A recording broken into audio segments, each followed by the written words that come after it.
Thank you, International Center for Clean Water, for giving me this opportunity to share the work we have done in Karaikal as a part of the NAMNI project in the year 2019, and especially during the same time during the last year, just before the monsoon, we have started the work. So I would like to share a small presentation, and this presentation originally I prepared for Government of India for the Catch the Rain campaign, and I will be sharing the same with you. I won't take much time in that. Um, Mr. This Shripati here of the ICCW. yes, Before sir. you could put the screen on full screen mode, I would request you to put the screen on full screen mode for people Sure. to have a clear view. Okay. Sure. We have been joined by Dr. Pradeep. Professor Pradeep, you might have been already interacting with him on several occasions in the past. Yes, sure. And we have our CEO, Mr. Nandakumar of ICCW, also joining in this call. We have Okay. currently around 20-25 participants from various parts of the country in the form of students, in the form of experts, professionals, consultants, and so on. Let me take this opportunity to do some sort of a moderation for this session so that Sure. we, at the end of the session, we are able to collect some ideas and work with you and in this journey of clean water Yes. of ICCW. Over to you, Mr. Vikrant Raja. Yeah. Thank you. So, before going, many would be knowing about the issue of water. So, water generally being a common good. In economy, there's a famous concept called as tragedy of commons. So, whichever is owned by everyone is owned by none. So, all actors in the given society, in a given concept, in a situation, on a common good, they will be working towards their self-interest more than the public good, and that leads to most of the time pollution of water bodies, exploitation of water bodies, and for any natural resource in that case. So when without going into these economic concepts, what happened was exactly in 2019 summer, South Africa faced a very acute water shortage, and they were expecting a zero water day. And at the same time, Chennai was also facing acute water shortage. And this incidences was going viral. There were many videos being circulated in WhatsApp and social media, and this was creating this adverse situation was creating a kind of awareness among the general public in Karaikal. And in Karaikal also we have a unique district profile. So Karaikal is a very small district of around 159 square kilometer, and Karaikal is basically dependent on Kaveri water for its agriculture purposes. And Karaikal is basically an agriculture dominant district. So in this situation, what happened was every year Karaikal is also a part of Kaveri Water Award passed by Government of Supreme Court of India and as well as by Kaveri Water Management Board. So every year Karaikal is supposed to receive 7 TMC of water from Kaveri. But what happens was, as there is a problem in receiving water from Kaveri to Tamil Nadu, and Karaikal being at the tail end of Kaveri River, it faces a very huge shortage of water from Kaveri. And especially during summertime, since much of the rainfall in Karaikal is received during the northeast monsoon. So November month, this month is considered the rainiest month in Karaikal, and hence for the remaining period of time, we don't have any water. So in such cases, we need to store the water, whatever we receive from Kaveri during summertime, and also we should store the water, whatever we receive during the northeast monsoon. So this was the basic water management profile of a district where you have enough water. Example, in many places of this country, many times we receive enough rainfall. But unfortunately, because of poor water management, we are not able to store the rainfall for using it in the days on dry days. So here we were looking into this profile during the June month of 2019. So in 2019, the good news was there was a good southwest monsoon happening in India. So southwest monsoon means a good rainfall will be happening in Karnataka, especially watershed regions of Kaveri. And we will be expecting definitely a good amount of water released during Kaveri from mid July to August. So we had nearly 1 to 1.5 months time for to store the water in water that we receive from Kaveri. So this was a small situation that we were thrown into when we were going up with this Namdale concept. So how it all emerged and all these things, district administration acts every year. Karaikal district administration, especially during the summer time, during June month, we will be discussing on desilting of channels. So especially we desilt the channels in order to facilitate the water from Kaveri tributaries through the field, agricultural field. And this time, as usual, there were many social media messages, and the people started watching that this is what happens in Chennai. And if we are not going to store the water that we receive from Kaveri, then it will be a very big trouble to us. So this momentum that was created due to acute water shortage in Chennai and rest of the world was helping us as a small nudge that we could easily make the people to understand the importance of water. So that was an easy part for us. And when we started to take into Namni project, or what we did initially name it as Namni, we wanted to call it as a normal water conservation project. One thing we observed very clearly in any government project is whenever a project is being implemented, generally people see that as a normal project. They don't see an ownership in that. They will try to find out a problem or a issue in that project rather than finding a solution in that project. For example, when we are going to see a government building, a school building or hospital building or laying a road, we may not own the project. We may not see how it is going to impact our life. So likewise, whenever people are involved in MG Narega, 100 days employment scheme, and MG Narega throughout the country is mainly involved in desilting of water bodies. So in such cases, people are not able to relate themselves to asset creation or water. They have been seeing it as an employment opportunity. And even if government is going to come up with a special watershed management program, we cannot expect everyone to have an ownership or an emotional connect with the project. So that connect, lack of that association with what is happening around them, or lack of association with the nature, will make the project non-sustainable one. So in order to make the project sustainable and in order to ensure people's involvement in that, we wanted to do something that will create it as a people's movement. Number one, this was the first idea. And the second idea was, if we are going to take country as India, whenever we are going to take up a project, we may be criticized about many things, but India has showcased the world that how efficiently we have carried out election and many other projects. And this is mainly because all those projects has a mission mode, and we had an exit date. Yeah, we had an exit date for it. For example, if an election starts on one particular day, definitely it will be ending on this date, and it will be a very small short period in between. Likewise, in water management also, we wanted to take it in mission mode projects that every year during this period of time, we will be doing this particular work, and we have to finish it within this particular day. So there is an exit date for that work, so that in that particular window period, all the resources will be focused on only that particular issue. So this was the second idea we took up. So Namni should not be something that goes on like a continuous project. It must be in phases and it must be happening every year. So this was the second idea we came up. And for the resources, for the sources of funding, unfortunately, we didn't have much sources of funding. So we were been looking into different sources. So we saw MG Narega, the Mahatma Gandhi National Rural Employment Scheme. And the second source of funding was CSR, corporate social responsibility. These were the two major sources of funding we had in the beginning of the project. So with this, we conducted a huge stakeholder meeting. And here, what we wanted to do in Namni is, why we wanted to name something like Namni is people to have ownership with it. For example, Namni itself means our water in Tamil. So in the sense, people will be able to initially connect with the project. So an identity will be created out of it.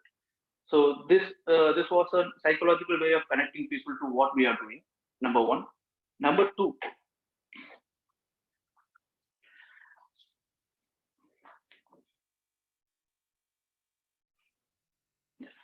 Number two, what happened was we have been trying to have various meetings with the stakeholder. Number one, we identified with Women's Self-Help Group, we identified something called as Gram Roster Saver.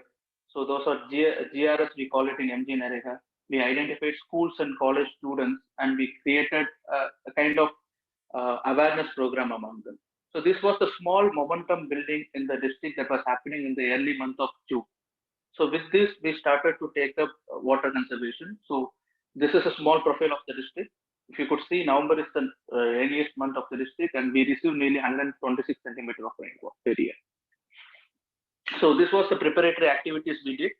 So GSR, GRS. So we asked certain few important questions to them in order to make emotionally connected with them. Technically speaking, we'll be always using the word called as recycle, reuse, reduce. These are the three R's we will be mostly using. So we wanted to bring in another R for the water. We want to bring in respect for the water.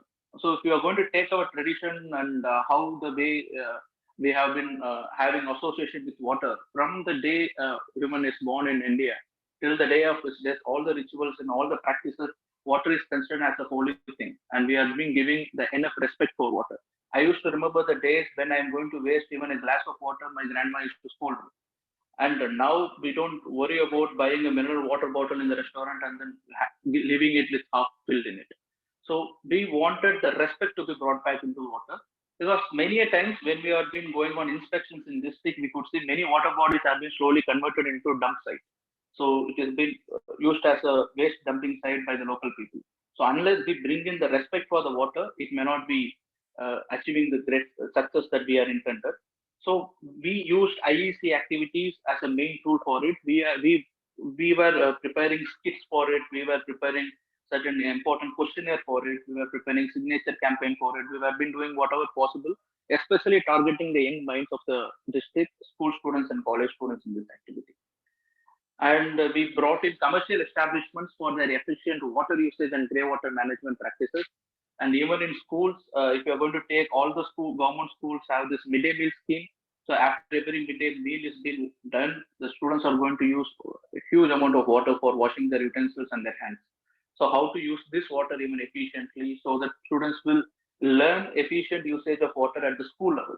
So until if you're going to visit any government school, you will see after the midday meal, the tap will be always open. Invariably, whether someone is washing their hand or not, it will be always open, and they will be washing their utensils and hand in a fast flowing tap. And these kind of interventions and nudges will be creating a lifelong lasting behavioral change in the students. So we wanted to prove them that they can do it, they can save the water there, and they can use the same water for other useful purposes. So we used some other techniques. So these are the preparatory activities. This was the thing we were having in our mind. And most importantly, Karaikal was once a part of Chola dynasty. So Cholas is known for temple building, as well as all the temples of Cholas are associated with the water body, and more than one water body they are usually associated. So many temples have more than one Tirtham. So these water bodies are considered as holy, and that's how they have been able to give the respect to the water body. So we realized that Karaikal, being a small region, especially being in the tail end of Kaveri, how it was being efficiently managed during earlier times. Because this region, Tanjore, Karaikal, is known as the rice bowl of Tamil Nadu. When being such a condition, and what happened when in recent days we are facing drought, how we are not able to manage the water. So these are the questions raised, and we came to know that they had an excellent way of water management. They linked all small water bodies to the Kaveri. So we were surprised to see water bodies that are nearly 3 to 4 kilometers away from the source of river was connected using proper channels. And we were taking our revenue records. We found that the channels were no more available. So in the field, it has been closed down. It has been changed into plain lands. So we took up all those revenue records, old revenue records, and we started marking the traditional water bodies and the traditional channels that was carrying the water from Kaveri. So this was the very Himalayan task we have done. And we identified that many water bodies that were once present were no more in existence right now. And many channels that was once serving as an inlet source of water and outlet carrying source of water was no more available right now. So hello.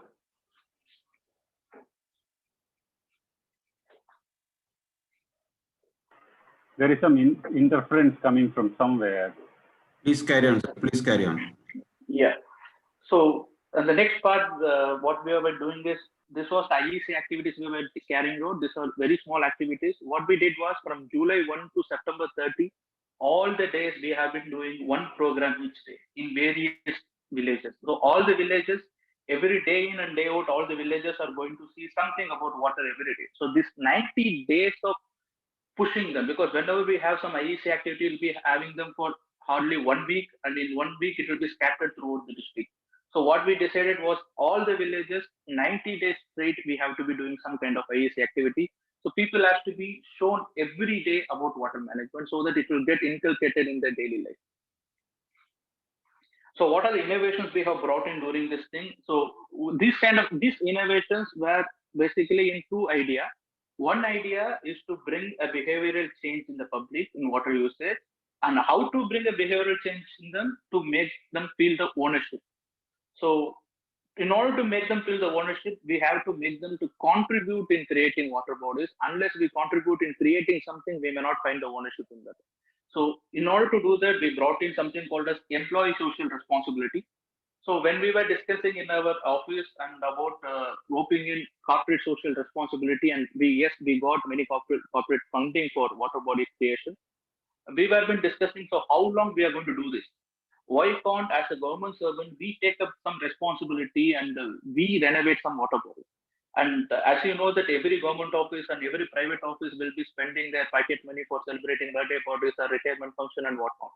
So what we decided was, why can't we do the same for creating a water body? And we chose a very small water body near our office, and we gave a circular to rest of the office saying that on July 3rd, the Karaikal Collectorate Office has decided to take up a water body, and we request that all other departments can also take up water bodies for desilting on their own. There is no compulsion, either by involving manual work or involving machineries by contributing your money.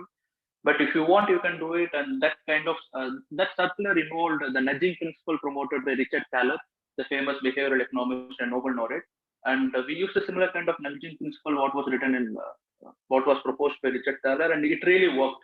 What we did was we created a kind of challenge similar to Twitter challenge. Once the collectorate office went and desilted the water body, we gave a challenge to another government department, which they took up and they found a water body. These are water bodies that are no more in existence. They just appear as a paint land. And we desilted the water body we created, and slowly people started to ask, okay, they were surprised to know that there were water bodies in these places before. And we didn't stop with creating water body alone. We traced down the traditional channel that were been linked with the river and the water body. So we started to desilt the channel as well.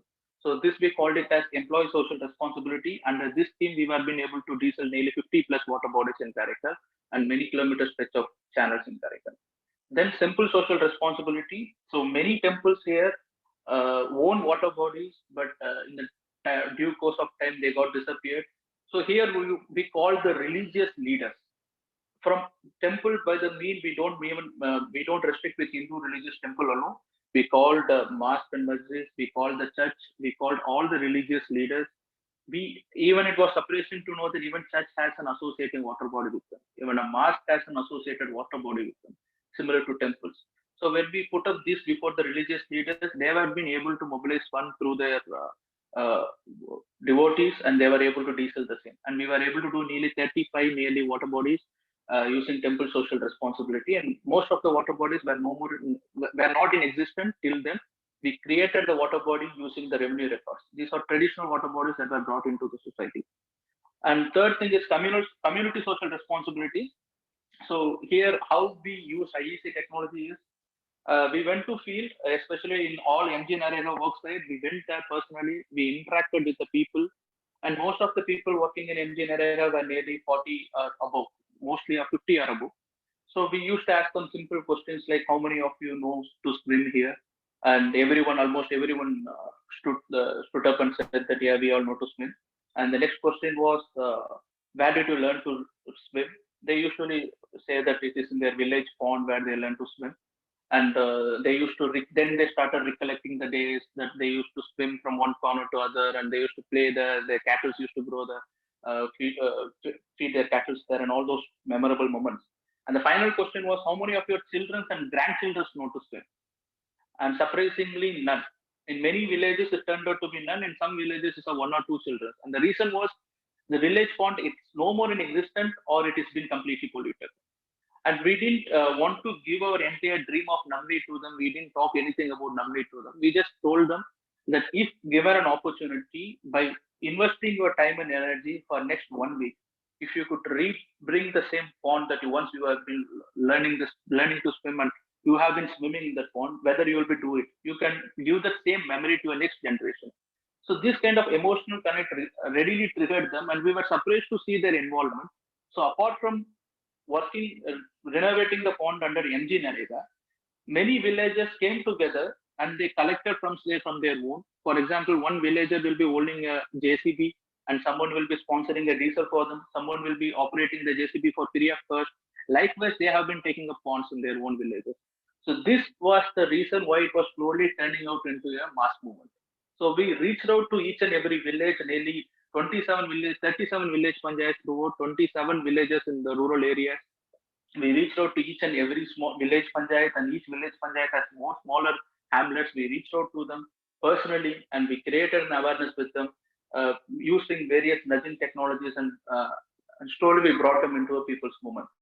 And we took schools into our help, and NSS coordinators into our help, and we created a mass rally for the 30 days. If you're going to see from July to September, in Karaikal, everyone was talking only about water management, because we didn't want to focus on anything, because we just don't want to miss the Kaveri water that we are going to get.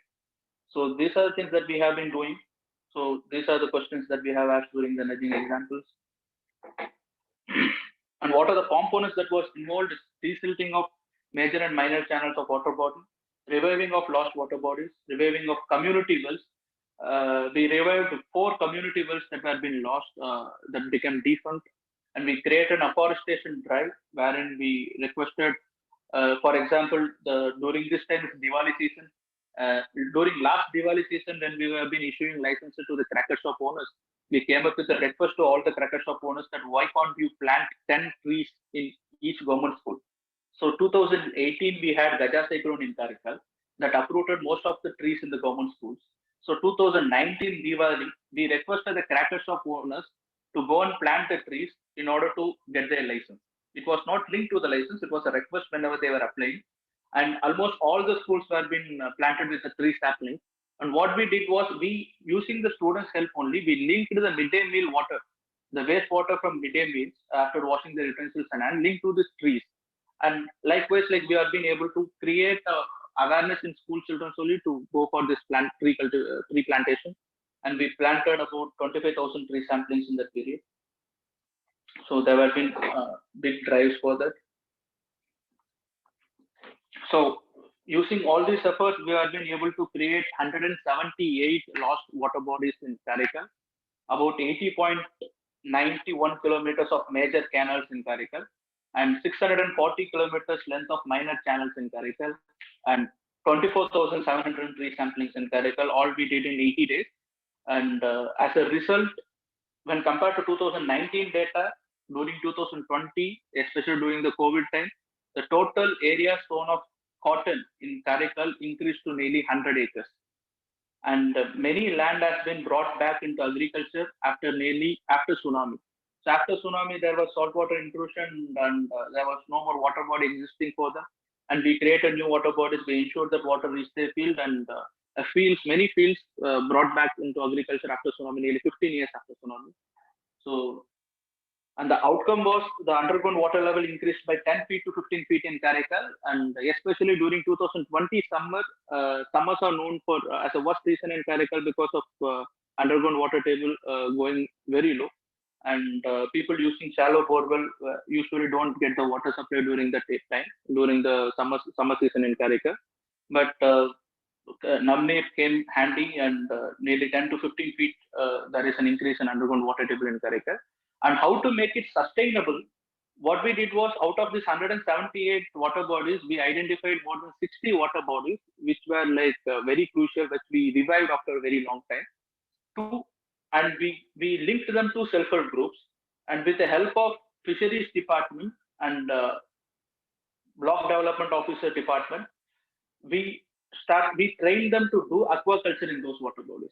So we wanted to create some kind of livelihood in the water for them through this desilted water body, so that they will not be taking it back to the zero.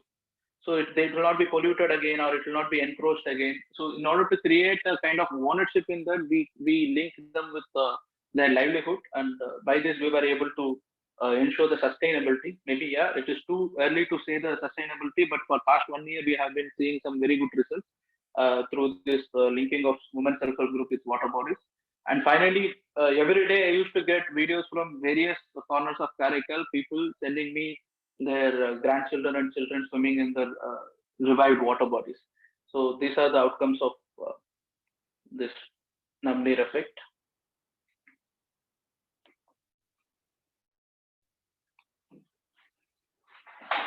This was a very short presentation. Yeah, thank you, Mr. Vikrant Raja, for taking us through the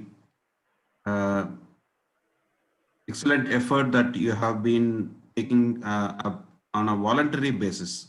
I would like to put it that way, that you have made this as a voluntary activity, and you have probably inculcated this voluntary, mindsets across the people. It can be school children, it can be normal people, it can be the temple authorities, it can be the official machinery that you have been involved since your entry into the government services as an administrator. So I think the most important point which I get through your efforts that you have been showing is the people's involvement, or the mass movement that you have been trying to develop.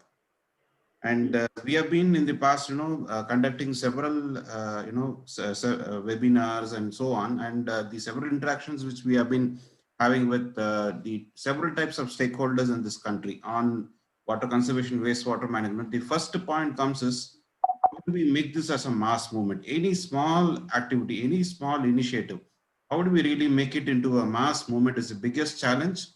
And before Professor Pradeep comes into, with his questions and so on, I have a few questions, which I'll just pose one or two now, which I would like you to, give us some thoughts on that.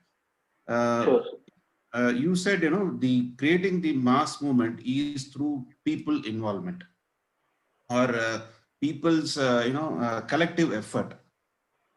Which point you would, say that this point attracted the public, this point attracted this whole set of, stakeholders, so-called stakeholders, which made them come into such a, such an activity where they don't really have any kind of an return on investment. People always keep thinking, if I put my effort or if I put my money into it, what will I get?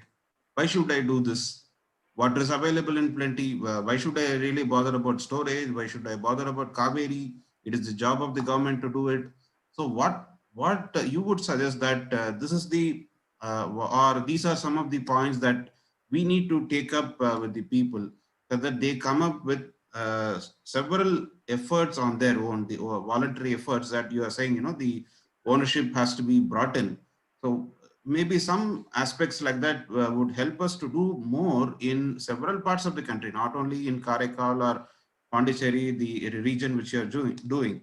So please share your thoughts on what would be those attractive strategies that people might be liking to come into these activities. Yeah. So as I was earlier saying, they were not finding the relevance of water body anymore. For example, there is a small commune in French, since Karaikal belongs to Pondicherry territory. French way of village administration or rural administration involves blocks called as commune panchayat. So there is a commune panchayat in Karaikal called as TR Pattinam, Tirumullai Rayan Pattinam. It is very famous because it has been mentioned in various Sangam literature. So there is one literature which says this small TR Pattinam, which is about an area of 10 square kilometers, has 108 temples and 108 ponds associated with it. And if you're going to go into TR Pattinam, we have right now government registry shows that only there are 44 ponds. And during our efforts of identifying the last ponds, we have been reaching up to 98 ponds that are belonging to TR Pattinam. Almost each and every street has a huge pond. So what happened was, initially people have been dependent on this water body ponds. And then later on, once we have been giving the piped water supply, even Jal Jeevan Mission says that, to people, they lose the relevance of pond. So pond was forgot when the well came up in their backyards, and well was forgot when the hand pumps came up with them. And the hand pumps were forgot once you are having piped water supply. So we want to bring back the relevance. So Government of India recently came up with Kisan Credit Card, various agriculture programs, and also a horticulture program, and finally livestock program. So now what happens was people are realizing the importance of water bodies for rearing their cattle. When they want to go back to agriculture and when they are seeing that they can't be always dependent on Kaveri, when we have been able to locate a water body that was once present near their agricultural field and that is no more right now, and we have been able to draw them, okay, this is where a water body was once present. And we have been showing them, okay, when I'm going to create a water body here and Kaveri will be reaching in the next 1 month, definitely you will be able to increase the total agriculture capacity. They readily came up. So in one area, wherever they want to go for, you will be surprised to know in fisherman villages, they were looking for water body because they also want to do cattle rearing. So few people came around and they said they want to do cattle rearing, but they don't have a water body. So we collected like-minded people. So, and many other places we use this emotional connect of having a relationship with water. We used to have 1 hour long discussions. Each and every single person we used to say, we used to call them and say, explain your expertise in swimming. And they used to fondly remember that they used to cross the entire water body twice without taking a break. And this was, and especially guys, it was been an important factor of showing their masculine character when they are in their childhood days. They used to show that, okay, this is what I can do in this water, but I can swim long. And now they are very much sad to see, to know that, to recollect. A simple question of asking how many of your grandchildren know swimming, it was a very strong pinch on their heart to know that, okay, none of them know swimming. And that was been reflected by showing every day. I used to receive videos. They send me videos. Many local people still they are in touch with me to this process. They used to send the videos of their grandchildren swimming, and they used to type that my grandchildren is swimming now. And whenever we go to villages, the total number of cattle that has been bought by the villages, local people, after the water body has been created, has increased. Because maintenance of cattle and the water source of cattle was a very big question for them. Now it has become easy for them. So, and horticulture in their backyard, that also has become easy for them because their water source availability also increased. So we have been trying to bring in these kind of things, just that we go into a village, we see the location of the water body. If it is going to be an urban area, we directly go into nudging of swimming and other concepts. If it is going to be located near the temple, we take up the religious belief in the water body and then we reinculcate that. If it is going to be near an agricultural field, we collect the farmers there and we explain them and we wanted them to invest on the water body so that they could maintain it. So this was very interesting that near seashore water body, the water that usually used to come just from the ground, so that water just immediately came up, and instantly few agricultural fields that was nearby immediately brought in a small motor and started to use that water for their cultivation. So imagine 2 days after the water body has been created, it was brought into use.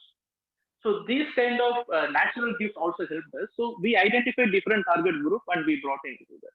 And we also were originally planning to make one of the water body into a place. One water body was near a fire station, and we said we will be training kids using the firefighters for swimming. And unfortunately, we couldn't complete that because I was transferred immediately after few months after being in Carica. Okay. So I hope that it is taken up right now. These are the ideas. So with your permission, let me have a sip of coffee just served by my wife right now. Having a very informal session. I hope you are a bachelor right now. Yes, sir.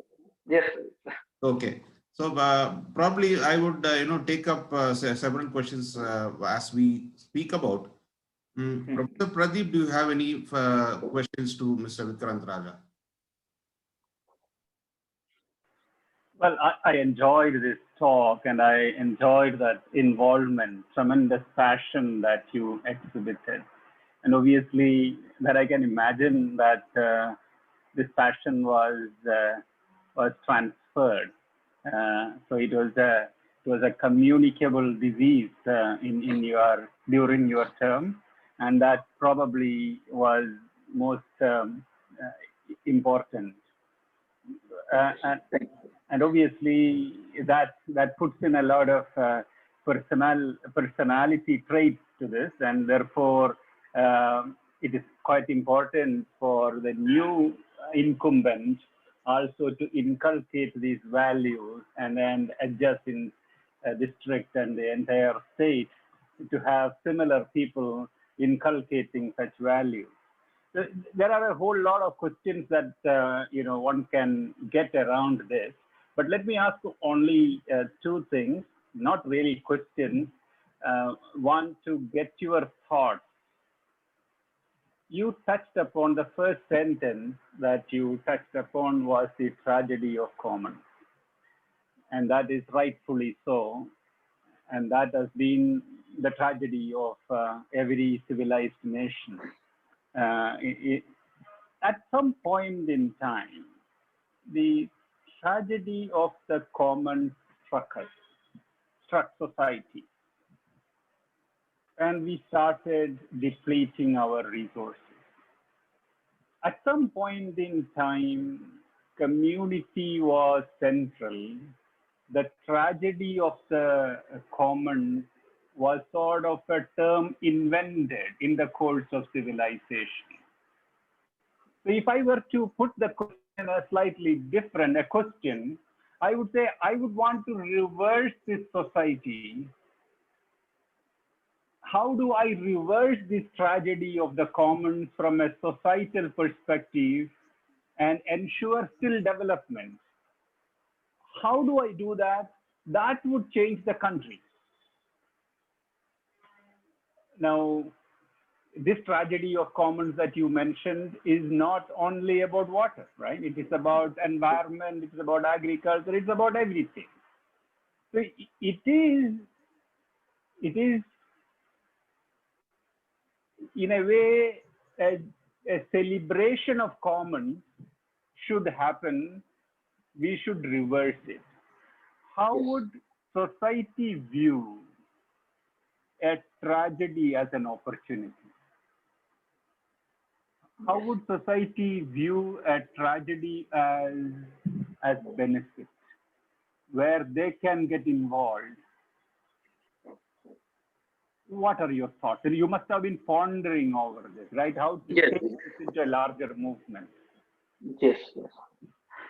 So the difference between what happened in summer of Karaikal and what happened in the same time in Chennai was going beyond the tipping point. It was going beyond the tipping point, and people were actually being the victim of the tragedy. They have started to believe the tragedy, and they have been trying to grab the moment in order to come out of it. It was shown by their access to water from municipality water, and how they have been using their links to get the water and all those things. And when everyone was doing that, what we realized was we should not take to at that level. We cannot reverse something after reaching that tipping point, because after reaching the tipping point, it will become individual satisfaction, individual need will become more important, because I have to immediately get out of the tragedy in order to then think about the greater good of the people.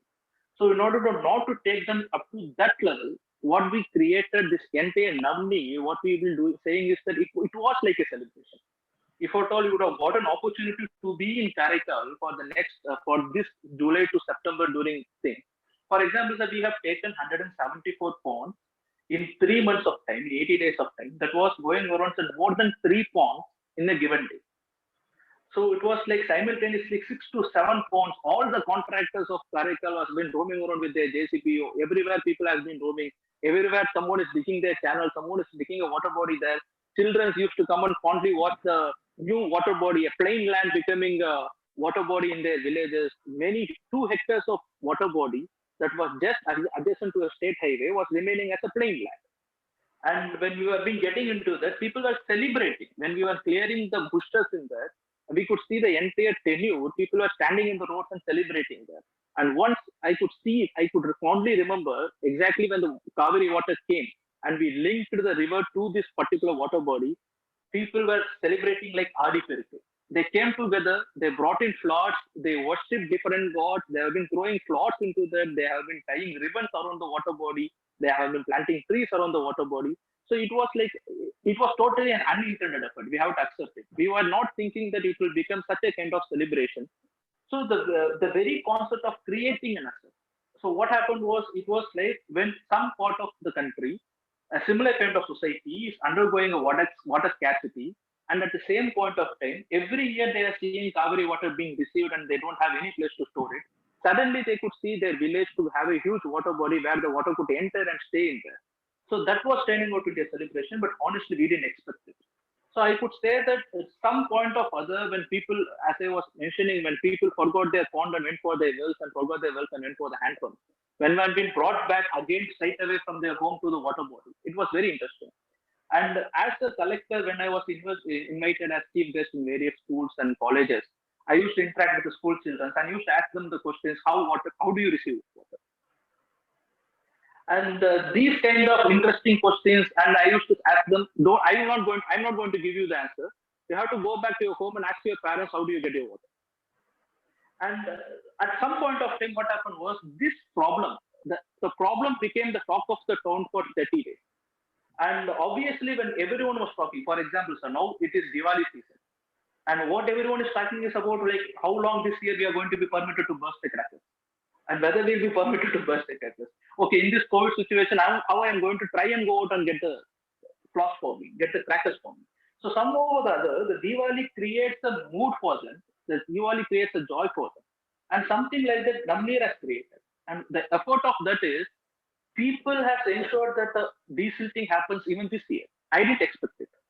The moment I got transferred, my batchmates came here, and we didn't expect. Now people is doing the desilting work. After this, during this summer, there were 3 to 4 main water bodies that have been desilted by the people themselves. So these are the interesting factors. What happens was I couldn't exactly say some definition for it, but I could say, as you have used the right word, it should the very concept of voluntary involvement of people on a common activity is nothing but a celebration. So that has happened unintentionally, and I still don't have any answer for it. But as you have said, it has happened. Maybe the joy of seeing something happening made them to happen. Maybe we need to have the nudge of investing money. Someone has to invest the money. Someone has to create the water body first, and then make it happen. I may not have answered your question, sir, but I could realize that yes, for the last year, the 3 months was a celebration in Karaikal. As you have said, somehow without our intended effort, we have made the tragedy into a celebration. That was happening in Karaikal. Very good, very good. I would ask only one more question and then or comment for want of time. You touched upon this issue that when bore wells came, wells were forgotten. When taps came, bore wells were forgotten. And in a way, you also said that when rice came, rice fields were forgotten. And this is the tragedy of our agriculture. Yes. Now, there is a larger tragedy that is facing us, which is this food tragedy that one would look at. So my people who research or work on jackfruit say that jackfruits have been the kind of source of food when a great calamity happened in the society. When a drought struck, people lived on jackfruit. But jackfruit as a tree has been sort of lost for communities altogether. So the entire Adivasi community lived on this. So you touched upon something of water security subsequently should lead to food security. And for that, we have to bring back our fields. We have to bring back our fruit yielding trees back. We must have, then when you bring back, you are not only bringing back people, you are also bringing back the biodiversity. So it touches upon a number of things. So what are your thoughts as to, I mean, this particular point that you mentioned got a little bit of water and therefore the cotton cultivation increased. It's a direct measure. Likewise, is there some way by which one can build more related activities so that the entire ecosystem is more self-sustained? Yes. So rightly said, especially in our schools, wherever we have planted trees, we have identified the local fruit-bearing trees. And when we planted 25,000 tree samplings in Karaikal, we have went through the official gazette of Karaikal, and one of the botany teacher here has published the dominant tree species in various villages. So we didn't plant fast-growing trees, though these dominant trees were originally slow-growing trees, and some will be bearing fruits, and some will be having other forest produce that was traditionally used by the local community. So we identified those tree species and we started planting it. And in the meantime of water availability, we spoke to farmers, and one farmer we were able to convince, and we brought in 114 varieties of traditional rice, which has been originally lost from the society. And in this activity, what happened was we started slowly taking people by we started something called as now water is available in your area, now water is available in your backyard. So now give us a call. We gave a number, give us a call and ask what we will be giving a list of food bearing local varieties of trees. Whatever tree you want to plant, you tell us, we will come to your home and plant it for free of cost. And we started something interesting concept in schools with the help of a local MLA here, especially TR Patinam MLA. She gave various fruit-bearing trees to all the school children. And she said, after 1 year, we will come back to your home and we visit the home. And whoever is going to grow it in the best way, we are going to give them the prize. And we started giving them the prize. So what we have been saying was, as you have rightly said, and Nammalwar also rightly said, fruit security need not be obtained only by means of fortified foods. It can be obtained. He just said 9 varieties of fruit-bearing trees. If at all it is present in its household, it will be enough for the food security of the family. And especially we started planting all those 9 varieties of trees around Karaikal. And wherever we go, we have been mentioning this. So this is not about just water conservation. So you have to see it as a biodiversity, because even when Gaja cyclone happened, my request to the central team came from the disaster management was, when they have been counting losses caused by a disaster. Sadly, sir, our government does not account the biodiversity loss. They account only infrastructural loss, life loss. They do not account biodiversity loss. When I have been explaining them, these are the traditional variety of trees that have been lost. And once we cannot go back and plant some fast growing trees. We have to do a study. We have to identify the tree species that are specific to the local in order to rehabilitation after the disaster has happened, calamity has happened. And maybe expert group like you will be able to pressurize government, and I will be also doing from my side, because our understanding of disaster and calamity is mostly related to loss of life and loss of infrastructure and property. We are not accounting biodiversity, and we as the district administration wanted to bring back the same, and we tried a bit, sir. And I would say the same thing would go for all of this. Thank you. Thank you, Mr. Raja, for sharing your thoughts. Thank you, Professor, for your inquisitive questioning on Mr. Vikrant Raja on his efforts. Few of the questions which we have got in our chat box now says that employees' social responsibility, can it be taken to pan-India level? Since we have seen from your effort that this is at a micro level or at a Karaikal, Panchayat, or probably a town level, wherein the employees of an administrative unit could be brought in for their voluntary efforts. But how this could be taken to a pan-India level, what suggestions you would have in terms of building such examples across the country? Yeah. So what happened was, after this Namnir got to known by many people, we have been called by Government of India to give presentation on what are the works we have done. And especially in all those forums, two concepts was being much appreciated. One is employee social responsibility and other one is temple social responsibility.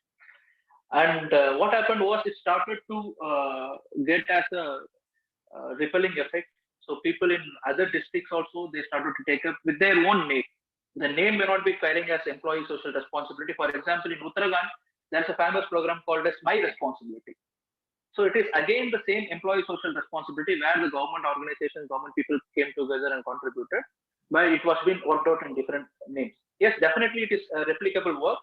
And I hope so that after sharing, I came to know that many other districts districts in different part of the country have been doing it from before for a very long time. Just that we are not able to know it. So there is no platform to share the good practices that we have been happening in various districts. So maybe this, once I was talking to you, I have been saying about coming out with a compendium of different talks that is happening here. So such kind of compendium, such kind of platform may be helping other districts to replicate this kind of work. One question somebody is asking, is emotional connect a good way of connecting people for the cause of water? Yeah, Is it really? not only for Hmm. not only for cost of water, there is something called as how to bring in attitudinal change in people.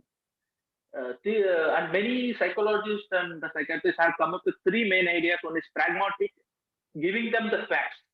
So I can go on and tell them that, okay, zero water day is coming in capital of South Africa, and this is what is zero water day about. And if I'm going to give them statistics, the mass may not be able to appreciate it or understand it. And second thing is about logical. I can give them some logic. Okay, this is the water body, and if you are going to create a water body here, this water will be going through this water cycle and helping us in various forms. And again, appeal may not be going for the mass. And in many cases, in order to create an attitudinal change in the masses, emotional connect has always helped us. And if you could see in various platforms, emotional connect has always helped us, and it also helped us to be in a sustainable way. People may not be understanding it once and going away. For example, if I'm going to go for any movie, and if that movie is going to be like giving us some important advices, if the advice is going to be based upon data, like in Shankar movie or something, so once we come out of the theater, we are going to forget about the movie. If the same movie is going to have an emotional connect of your childhood love story like 96, we are going to remember it forever, right? So something like that. So emotional connect, theoretically, as the tested way of bringing an attitudinal change. These are the three types of attitudinal change, and many times for mass attitudinal change, emotional connect is always good. Sir, being an administrator, it would have been easy for you, isn't it, to make people participate into such a revival plan of water bodies and so on, using the local body panchayat and so on.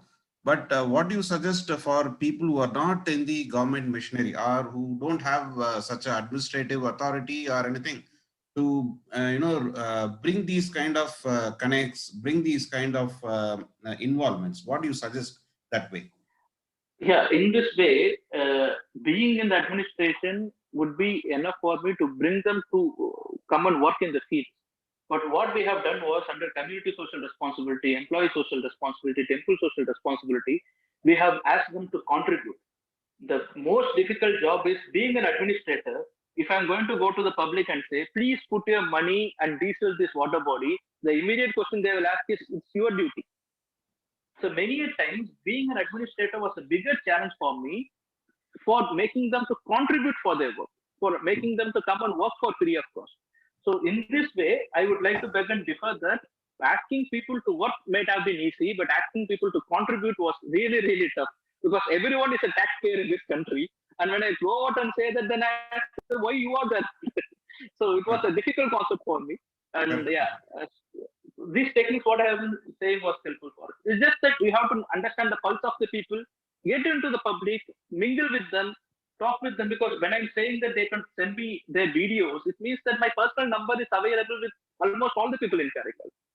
So those kind of rapport will be helping us. Since we have been working in the past with several industrial members, Yes, ICCW, IIT Madras, and the previous organizations we were working with a lot of industries. How do you see the participation of industrial giants, particularly in Karaikal? ONGC is a big PSU operating there, and several units in Pondicherry, in and around Pondicherry, they have been working.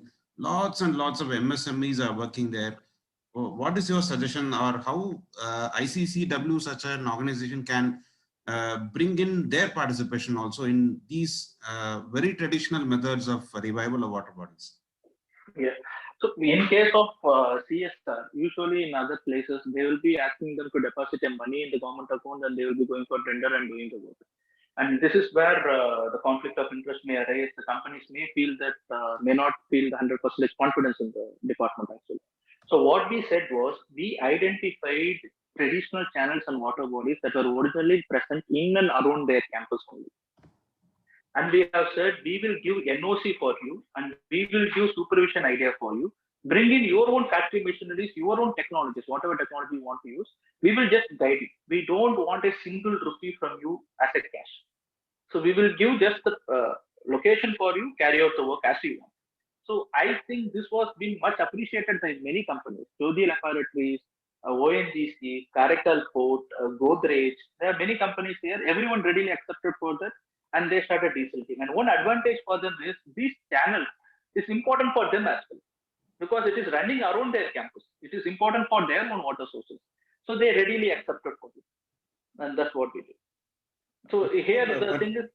Yeah, one more pertinent question is, when you have such voluntary efforts personally from you as an administrator and several other individuals who have put in their efforts, initiatives and so on, what is the backlash that you have faced? Particularly when you said the revenue records would have to be unearthed in terms of what are the different types of water bodies lying beneath the ground. It is in different types of land use in the current period. People would have, come up with a lot of limitations, a lot of backlash, political backlashes and everything would have happened. Probably this would be the same thing when you go to every part of this country. So how do we really handle this difficulty in case you have such things? What we did was we immediately started identifying low-hanging fruit. So we started identifying low-hanging fruits and we started to work. Karaikal, thankfully, though it's a small territory, we have 5 MLAs here. So whenever we started to do work in a very small places, it will be happening in one constituency. So politically, they themselves started involving more. At one point of time, all the MLAs started coming up to my office and said, "You are taking more ponds in other constituency, not in my constituency." That's So a good development. yeah, so we started the low-hanging fruits, and once we started to create water body, that local people started appreciating it because it was not something like desilting a water body. An existing water body where we have desilted and strengthened the embankment is one type. Another type is plain land, absolutely plain land for 3 hectares and 4 hectares when we are creating such a huge water body that created a huge impact in the locals. And other people, when we were saying, see, in your village also we have one such water body, they immediately wanted it to happen. So that was the good effect because it was like a small constituency and 5 MLAs that helped us a lot. I have one more question, if you may allow.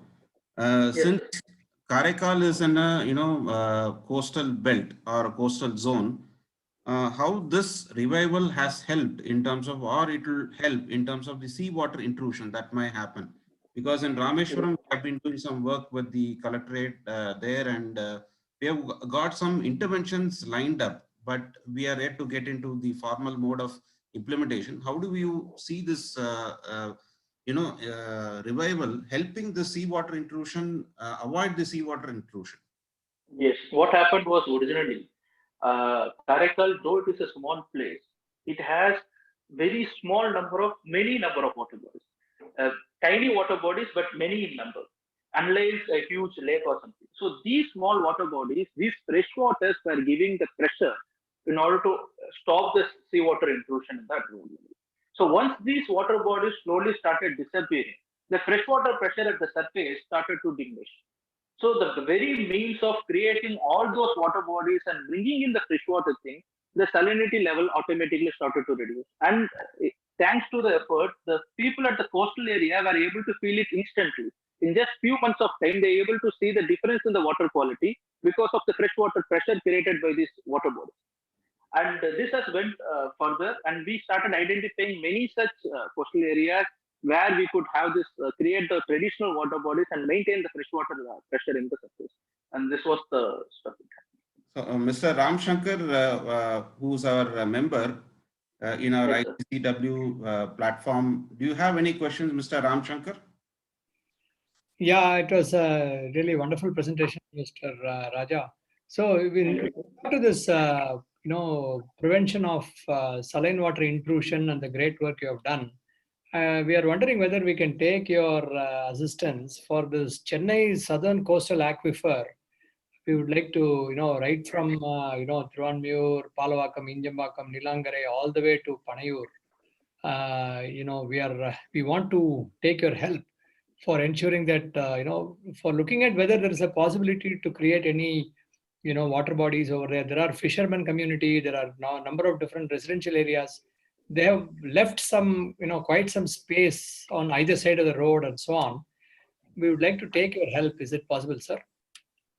Definitely, sir. I will try and do my best, and especially I hope that the much of the ECR stretch, what are we talking about, many belongs to temples and many belongs to community ownership is there.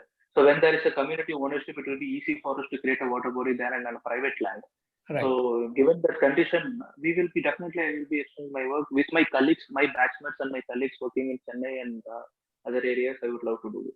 Definitely, the residents are very interested. Many of them are eco-sensitive and very environment-friendly people. So the success story of Karaikal and the great work you have done, if it is possible to replicate in this area, it will be really very good. Definitely, sir. Definitely, sir. Given an opportunity, I will come next time. For your information, Mr. Raja, Mr. Ram Shankar is IIT Madras alumni, and he is one of the founders of the Rain Center in Adyar, Kasturiba Nagar, Gandhinagar, premises of Rain Center, where Mr. Shekhar Raghavan is giving his complete assistance. That center belongs to Mr. Ram Shankar. So he is on our initiatives and several platforms, and we are very happy, Mr. Ram Shankar, you are again with us today, and you have sought some assistance from Mr. Raja. Yeah. So I would, as a love of history and love of traditions and love of culture, what we can learn from Cholas, sir? The great, the golden period of Tamil Nadu or for the country is from the Cholas that we have learned in our history books. And so what do you suggest that we can learn from them? Where do we start from learning from them? Yes, my interest in Chola started with the reading of Ponniyin Selvan and the Udayar books only. Then I started to go for Neelakanta Shastri and actual reading into them. The one thing that very much fascinated me about Chola's administration is how they manage their Ur. Ur is nothing but Panchayat, local Gram Panchayat. They call it as Ur. So in Ur, they had three different administration setups. There is a set of people selected and kept for serving judicial purpose. They will be giving instant justice. The second set of people is for collection